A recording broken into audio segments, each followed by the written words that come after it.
A reading from the Book of Wisdom. Resplendent and unfading is wisdom, and she is readily perceived by those who love her, and found by those who seek her. She hastens to make herself known in anticipation of their desire. Whoever watches for her at dawn shall not be disappointed, for he shall find her sitting by his gate.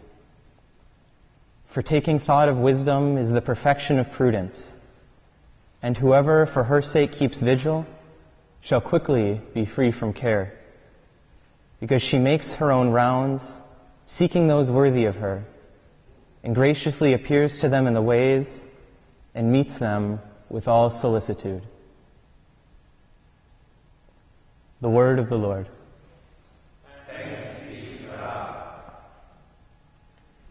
Some of you may have noticed it's starting getting cold out.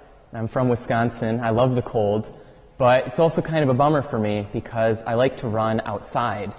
As it gets cold, I have to start wearing more layers or even moving inside to the gym or the treadmill. And the thing is, I like to run outside. I like to be outside on our neighborhood streets, kind of seeing what there is to see. You know, I can see which families send their kids to St. Margaret of Scotland School. They've got the little yard signs. I can see what businesses are doing construction or what's changing in the neighborhood. And just yesterday, I realized that it's fall. Surprise. I just all of a sudden realized that the trees have changed. And where there's green, now there's red and orange and yellow, and it's beautiful.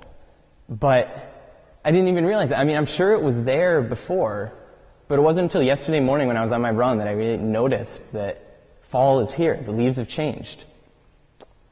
I think that's the kind of idea, that's how wisdom comes to us in this reading. It says that whoever watches for her at dawn shall not be disappointed, for he shall find her sitting by his gate. Just think about that image for a second. That's this beautiful image of a wisdom that comes to meet us, that sits at the gate waiting for us to come out, to converse, to be taught. It's encouraging, I think, to know that wisdom, God, is seeking me. It's not all on me to find God, but that God comes to seek me. It's reassuring. But it also makes me ask the question, why do I need this reassurance? Why do I need this reading to encourage me to go out to the gate to meet wisdom, to meet God? If God is the one who made me and the one who I'm made for, if God is the one who satisfies every desire that I have, that I could have, shouldn't everything I do be focused on finding Him? Why do I need this reading to encourage me to seek Him? When I look at myself, I know that in this pursuit, in this search, I often get tired and start to slow down or fade. I can get distracted and start looking for something else.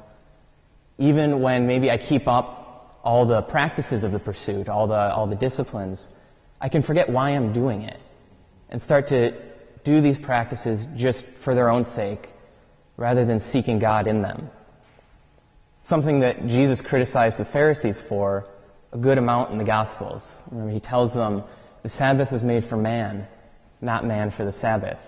He calls them whitewashed tombs, who cleanse the outside, who look very holy, but who neglect the inside, who don't pay attention to the conversion that all these practices are supposed to be encouraging in them.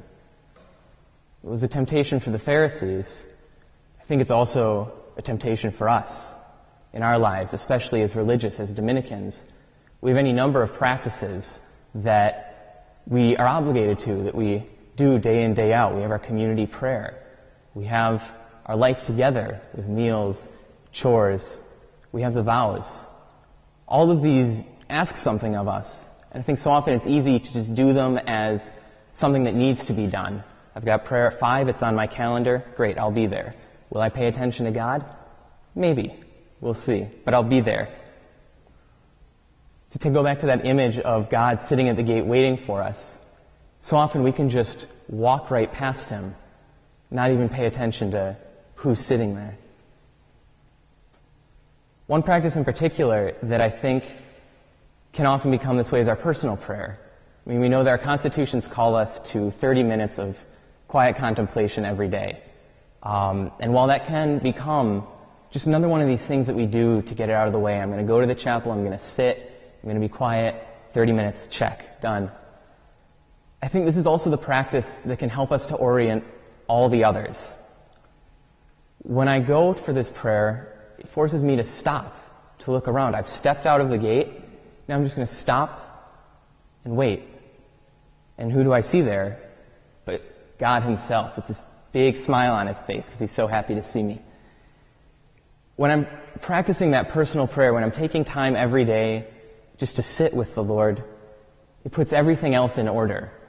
Catherine Siena talks about that cell of self-knowledge that we're all supposed to be building up in ourselves.